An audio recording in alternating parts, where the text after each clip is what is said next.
सबसे बड़ा शो लेकर हम हाजिर हैं। दुनिया के सबसे बड़े लोकतंत्र का अगला प्रधानमंत्री कौन बनेगा, इस पर देश ही नहीं दुनिया भर की नजरें टिकी हुई हैं। 24 की लड़ाई अब अपने आखिरी दौर में पहुंच चुकी है। सभी नेताओं ने लोकतंत्र के सबसे बड़े पर्व में जीत को लेकर अपनी पूरी ताकत झोंक दी थी। अब बस चंद घंटे में यह तय हो जाएगा कि देश के अगले प्रधानमंत्री एक बार फिर से नरेंद्र मोदी ही बनने जा रहे हैं या फिर 10 साल के बाद विपक्ष को सरकार बनाने का मौका मिलने वाला है। मंगलवार को होने वाली मतगणना से पहले तमाम एग्जिट पोल इस बात के साफ संकेत दे रहे हैं कि पीएम मोदी तीसरी बार पीएम बनकर इतिहास रचने जा रहे हैं। और इस बार के चुनावी संग्राम में एक तरफ प्रधानमंत्री नरेंद्र मोदी हैं तो दूसरी तरफ समूचा विपक्ष। चुनावी अखाड़े में कौन किसे पटखनी देता है, इसके लिए बस हमें कल तक का इंतजार करना होगा। तो चलिए प्रधानमंत्री के शो की शुरुआत करते हैं और सबसे बड़ी खबर पर सबसे पहले नजर।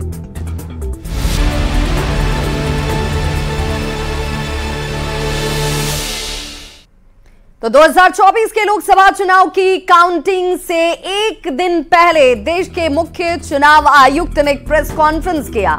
सीसी राजीव कुमार ने दावा किया कि इस बार के चुनाव में कई रिकॉर्ड बने हैं।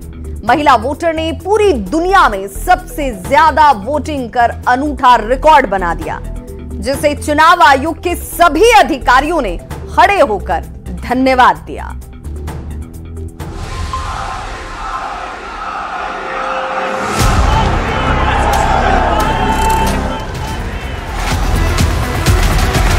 मंगलवार सुबह 8 बजे से दुनिया के सबसे बड़े लोकतंत्र का सबसे बड़ा नतीजा आने वाला है। भारत में हुए 2024 आम चुनाव के नतीजे पर पूरी दुनिया की नजरें टिकी है।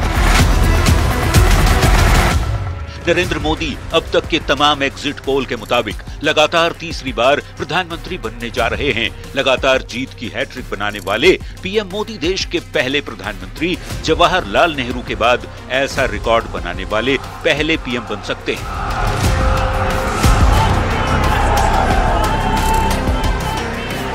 प्रधानमंत्री मोदी यदि देश के सियासी सफर में सबसे बड़ा रिकॉर्ड बनाने जा रहे हैं तो भारत में हुए इस आम चुनाव में भी कई विश्व रिकॉर्ड बन गए।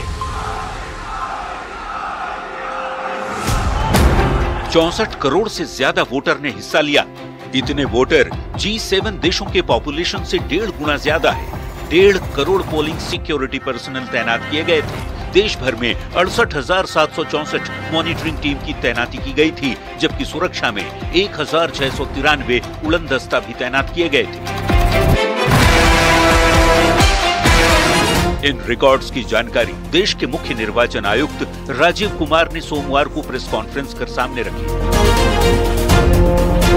इस बार के चुनाव में पूरी दुनिया में सबसे ज्यादा महिला वोटर ने अपने मताधिकार का प्रयोग किया और इसके लिए मुख्य चुनाव आयुक्त ने देश की महिला वोटर को स्टैंडिंग ओवेशन में अपनी पूरी टीम के साथ धन्यवाद दिया।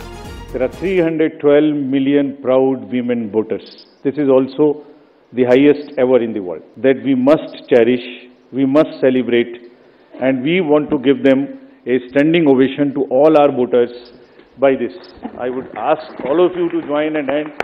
These are you are all our voters. So we thank you all. इस बार देश भर में 7 चरणों में लोकसभा के चुनाव कराए गए।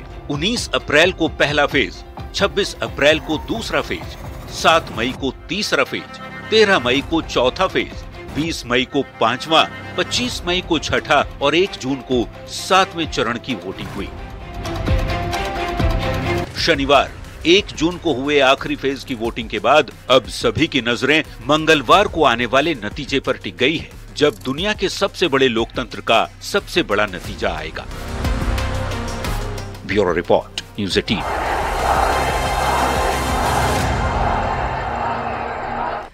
तो देखिए, मतगणना से पहले एक बार फिर से ईवीएम पर सवाल उठाए जाने शुरू हो चुके हैं। कांग्रेस सहित विपक्षी पार्टियां ईवीएम पर सवाल खड़े कर रही हैं, तो जवाब खुद केंद्रीय निर्वाचन आयोग की ओर से ही दिया गया। सवाल यही कि विपक्ष आखिर बार बार चुनाव के बाद ईवीएम पर ही सवाल क्यों खड़े करता है। में जाते हैं, पहाड़ पे चढ़ते हैं, पूरा बोझ लेके चढ़ते हैं, महिलाएं बच्चों को गोद में उठा के लेके आती हैं, ये मैं दिखाऊंगा। और जब नेगेटिव नैरेटिव्स बनते हैं, जब इनके ऊपर में आरोप लगते हैं, तो सोच के देखिए कि इनके दिल को कितनी कठिनाई होती होगी। तारीफ तो अलग बात है, लेकिन हम इनकी तारीफ करना चाहते हैं, इनको ग्रेटिट्यूड देना चाहते हैं। देश के मुख्य चुनाव आयुक्त राजीव कुमार ये क्यों कह रहे हैं कि नेगेटिव नैरेटिव से चुनाव कर्मी आहत होते हैं? क्यों सीईसी को ये कहने की जरूरत आन पड़ी, तो इसकी वजह भी जान लीजिए। मंगलवार को काउंटिंग से ठीक पहले दिग्विजय सिंह ने पहले ईवीएम पर सवाल उठाए, फिर अखिलेश यादव ने भी एग्जिट पोल के बाद के आंकड़े पर सवाल खड़े किए थे। सुन लीजिए। तो इनको बहुमत नहीं मिल रहा है और जो कांग्रेस पार्टी ने 295 का फिगर दिया है वो सही है, और उसके बाद यदि 300 पार तो वो जनता का वोट नहीं है, वो ईवीएम मशीन का वोट है। हमारा एग्जिट पोल ये कहता है कि सबसे ज्यादा सीटें इंडिया गठबंधन उत्तर प्रदेश में जीतेगा। मैंने अपना इंटरनल भी सर्वे कराया है और वो भी बहुत बढ़ चढ़ कर बता रहा है। हर बार चुनाव के बाद विपक्ष ये कहता है कि ईवीएम में छेड़छाड़ की गई, ईवीएम को हैक किया गया, वगैरह वगैरह। पर सच्चाई ये है कि पहले भी इस तरह के आरोपों का जवाब निर्वाचन आयोग की ओर से दिया जा चुका है। किसी भी हाल में ईवीएम में छेड़छाड़ संभव नहीं, ये दावा आयोग की तरफ से किया जाता रहा है। पर विपक्ष घूम फिर कर वहीं पर आकर रुक जाता है कि ईवीएम में गड़बड़ी हुई है। नतीजे से पहले ऐसी बातें पहले भी हुई और रिजल्ट पिछले 2 चुनाव में क्या रहा, ये सबके सामने है। पीएम मोदी के नेतृत्व में बीजेपी और भी अधिक सीटों के साथ सत्ता पर काबिज हुई है। वैसे सभी की नजर मंगलवार के नतीजे पर टिकी हुई है। Bureau report, news 18। तो लोकसभा चुनाव खत्म होने के बाद अब सभी की निगाहें मंगलवार पर यानी कि कल जाकर टिक गई हैं। कल का दिन सबसे महत्वपूर्ण होने वाला है, जब नतीजे सबके सामने होंगे। मतगणना से ठीक पहले बीजेपी ने माइक्रो लेवल की तैयारी कर रखी है। पार्टी ने अपने बूथ एजेंट और बूथ इंचार्ज को काउंटिंग सेंटर में डटे रहने का सख्त निर्देश दिया है।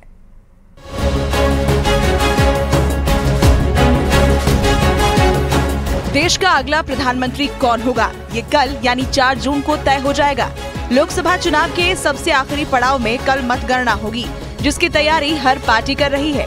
बीजेपी ने भी इसे लेकर अपनी विशेष तैयारी कर रखी है।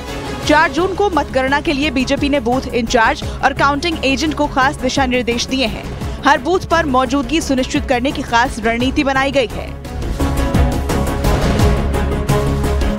मतगणना के लिए बीजेपी की तैयारी, booth agent, booth incharge, counting agent को निर्देश दिए गए। ईवीएम पर खास तौर से नजर रखने को कहा गया है।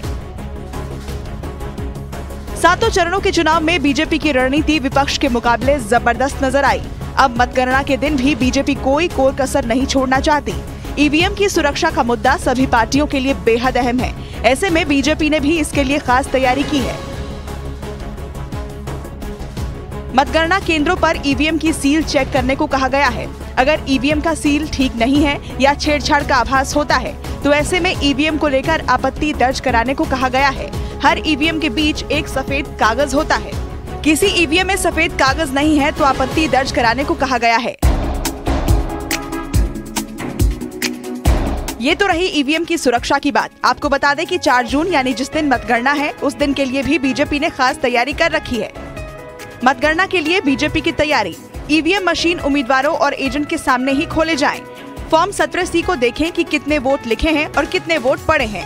बूथ एजेंट, बूथ इंचार्ज को आईडी कार्ड बनाने के निर्देश दिए गए हैं। मतगणना केंद्रों पर गिनती शुरू होने से पहले ही पहुंचने को कहा गया है। मतगणना के आखिरी वक्त तक मतगणना केंद्रों पर ही डटे रहने का भी निर्देश दिया है। विधानसभा चुनाव हो या फिर लोकसभा चुनाव, बीजेपी की तैयारी एक पेशेवर पार्टी की तरह होती है। यही कारण है कि ऐसी रणनीति जीत का झंडा बुलंद करने में अहम भूमिका निभाती है।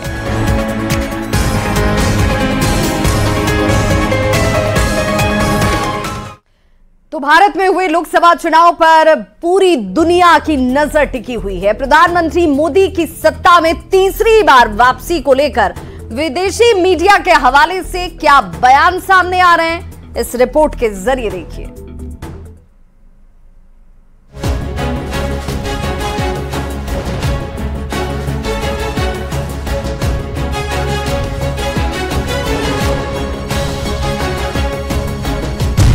चीन तक पहुंची एग्जिट पोल की धमक।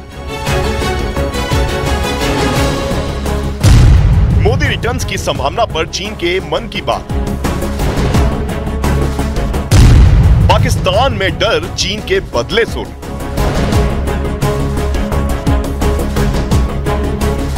भारत में होने वाली हर घटना पर चीन और पाकिस्तान की नजर रहती है।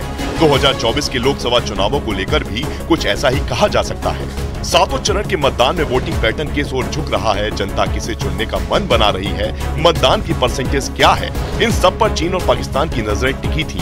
और फिर जैसे ही एग्जिट पोल के आंकड़े आना शुरू हुए, चीन और पाकिस्तान का सियासी धड़ा और मीडिया एक्टिव होने लगा, क्योंकि एग्जिट पोल के आंकड़ों में इस बार भी संभावना मोदी रिटर्न्स की बताई जा रही है।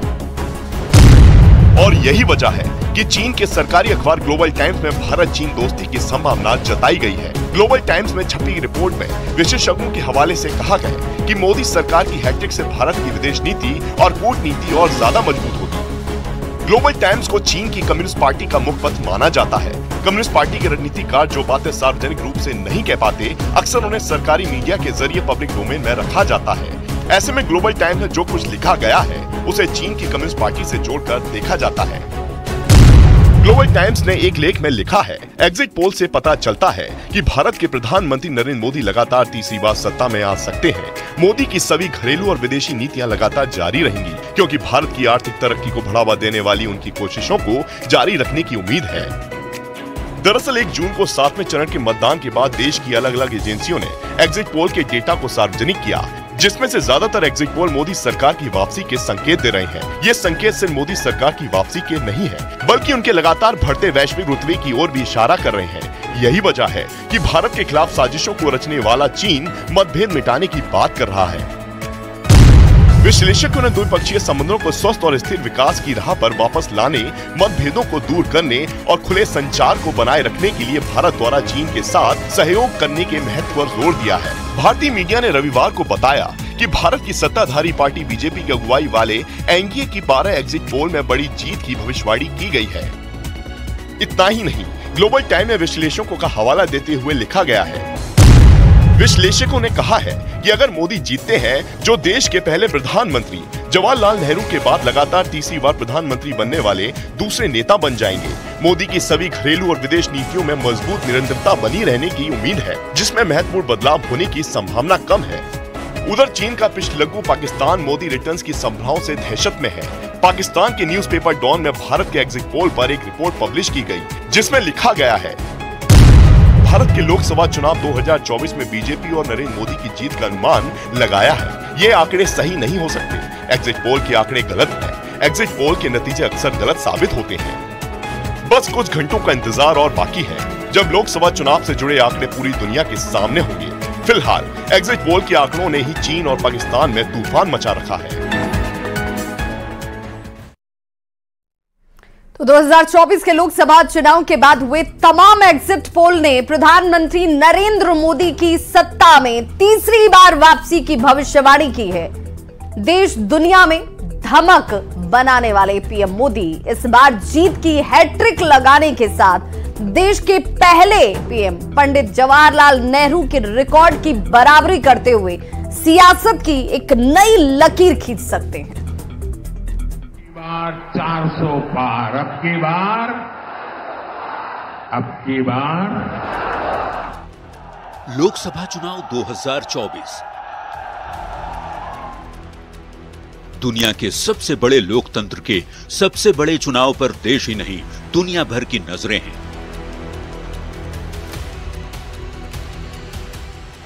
7 चरणों तक चली लंबी चुनावी प्रक्रिया यदि किसी चेहरे के इर्द गिर्द घूमती रही तो वो सिर्फ एक ही शख्सियत है। वो नाम है नरेंद्र दामोदर दास मोदी।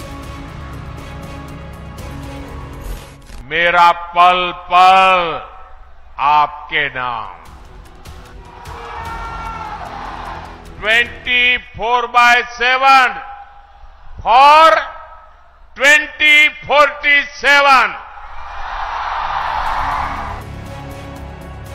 मोदी का नाम सभी सियासतदानों पर भारी पड़ता दिख रहा है। मेहनत गरीब जनता करे और मलाई ये आरजेडी वाले लूटे। मोदी के रहते ये मुमकिन नहीं है। 2024 लोकसभा चुनाव के बाद के तमाम सर्वे कह रहे हैं कि एक बार फिर मोदी सरकार। फिर एक बार,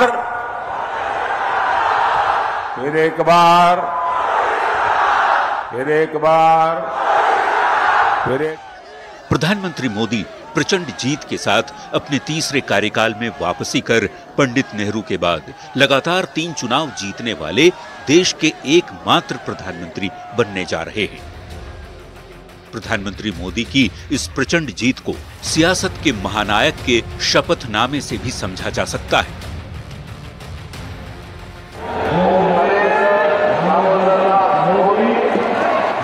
नरेंद्र दामोदर दास मोदी ईश्वरना नामे सौगंध लઉં છું કે मैं नरेंद्र दामोदर दास मोदी